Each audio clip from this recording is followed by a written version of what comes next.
a Danilo Pitombo, que absorveram e incentivaram também essa reunião. Quero registrar de antemão a presença da senhora Michele Guzmão, esposa do pré-candidato, do seu filho Gabriel Canário e de todos. Isso aqui foi uma ideia coletiva, Guzmão, e isso tomou conta da cidade e hoje todos os pontos cardeais da cidade de Itabuna se falam. E isso que você está fazendo aqui, daqui a pouco, amanhã, menino na Rádio Sociedade, nosso amigo Mário Tito, vou falar em comunicação, quero registrar a presença do Jornal das Praias, que a partir de toda segunda-feira também, através do amigo, irmão Paulo Fumaça, está levando aí também a região e a Bahia, o que está acontecendo aqui. É um prazer muito grande recebê-lo. Ivan Guzmão está afiliado ao Partido Solidariedade, mas também com a possibilidade, segundo ele falou há pouco, de ingressar no PSOL. Então, vamos começar. O candidato vai usar da palavra, vai dizer quem é ele e quais são os seus propósitos caso chegue à Prefeitura de Itabuna. Doutor Rui, por gentileza, chega à frente. A palavra, Ivan Guzmão. Boa tarde a todos. Com muita alegria, satisfação, prazer, quase que inenarrável, ser sabatinado, ser ouvido por esse clã, como o Paulo frisou, e é bem verdade, nos 4 cantos da cidade se fala muito dessa reunião, dessa união em prol de Itabuna que vocês estão fazendo aqui, e é claro que a todo pré-candidato um espaço de suma importância para o debate sadio, que aqui vejo, Paulo, pessoas ligadas às mais diversas segmentos da cidade, como também da política, de direita, de centro e de esquerda. Então isso é uma demonstração que vocês juntos estão conseguindo transmitir para todos nós, prefeituráveis, candidatos e população, uma respeitabilidade jamais vista em nossa terra. Então, eu primeiro começo dando os parabéns para vocês e ao estabelecimento que sediou tão importante reunião às segundas-feiras. Bom, e agora acho que é o ponto que se faz a apresentação. Bom, Ivan Guzmão, filho de Itabuna, mas filho de José Guzmão de Oliveira, proprietário da primeira empresa de transporte urbano de Itabuna, a Autoviação Itabuna, da qual se derivou inclusive a Heitor Farias e Fátima. E filho também de Ivani Pólvora de Oliveira, do lar, costureira, e que inclusive com esse seu esforço, né, após meu pai ter tido aí alguns entraves empresariais, ela que sim sustentou a casa, ela que sim que nos ajudou a terminar a nossa criação e a nossa educação. Então devo muito a esses dois, ele em memória e ela ainda firme e forte na mesma casa na Mangabeira. E o Ivan Guzmão, com esse apoio de sua mãe, conseguiu ainda como menor aprendiz entrar no Banco do Brasil, e aqui faço referência ao ex-colega Aguiar, que muito me honra a presença e agradeço. Aguiar participou também da minha formação como menor aprendiz, fomos um colega de vastos anos aí, e minha mãe conseguiu, através da educação que me propiciou, fazer com que eu chegasse ao ponto máximo do Colégio Divina Providência, ser um dos 2 alunos escolhidos como os melhores da escola para fazer o teste de ingresso no Banco do Brasil, nessa categoria de menor aprendiz, e que logo após vencer a minha idade, eu fiz um concurso interno, passei e continuei naquela instituição, uma espetacular escola. E com isso me deu condições de ingressar no esporte, através das ABBs, da qual presidi um curto período aqui, no mandato tampão, a ABB de Itabuna, e depois outras ABBs, onde eu era transferido para as agências do Banco do Brasil. E vou fazer uma pincelada aqui rápida com relação ao esporte, lá na frente vai me servir por conta de jogar os jogos das ABBs a Guiar sabe muito bem disso, não se admitia naquela época nem atleta federado, nem atleta profissional. E aí eu tive que declinar de um convite do Itabuna Esporte Clube de me profissionalizar. Ainda como goleiro, mesmo com uma baixa estatura, mas tudo era compensado com a colocação, enfim. E aí fui trabalhando dentro da cidade de Itabuna, ainda no Banco do Brasil, trouxe o Bloco Ouro, e o Bloco Ouro era um nome carinhosamente dado por conta dos produtos que o Banco do Brasil tinha, né? Cheque Ouro, né? Ouro Card, Ouro Visa, enfim.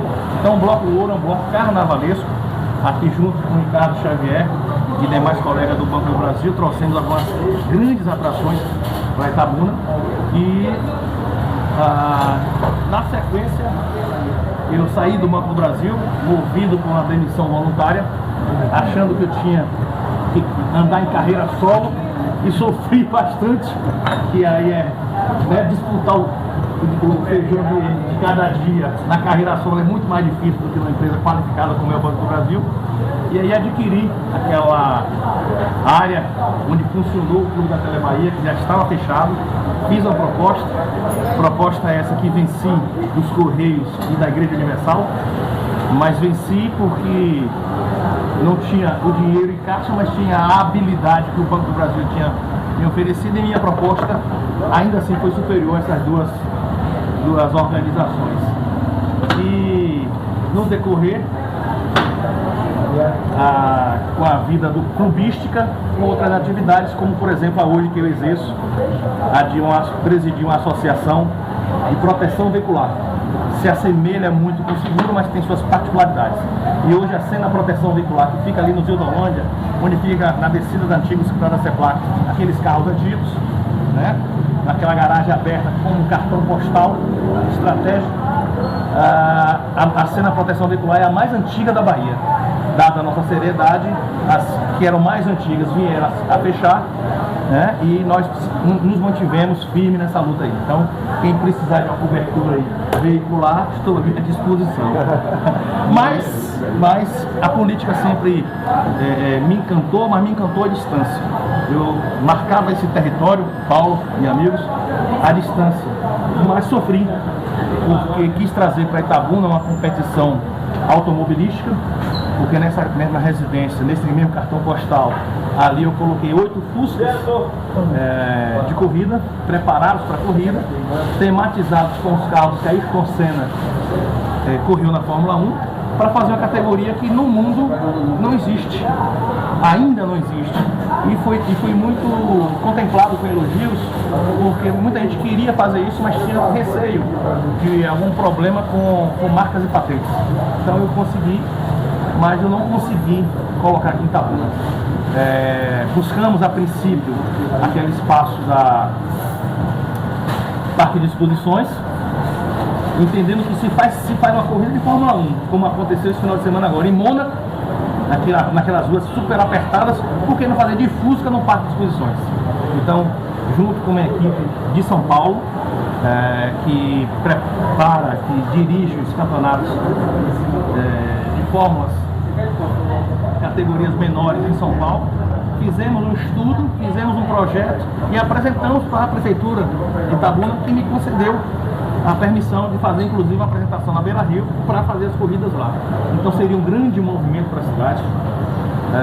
Aí atrair, como atraiu na época, inscrições de pilotos das cidades circunvizinhas, mas que a gente não foi para frente por um motivo muito simples, banal, mas para mim na época impossível, que foi pedido que eu asfaltasse por completo, de um asfalto até uma certa exigência de piso, o Parque de Exposições.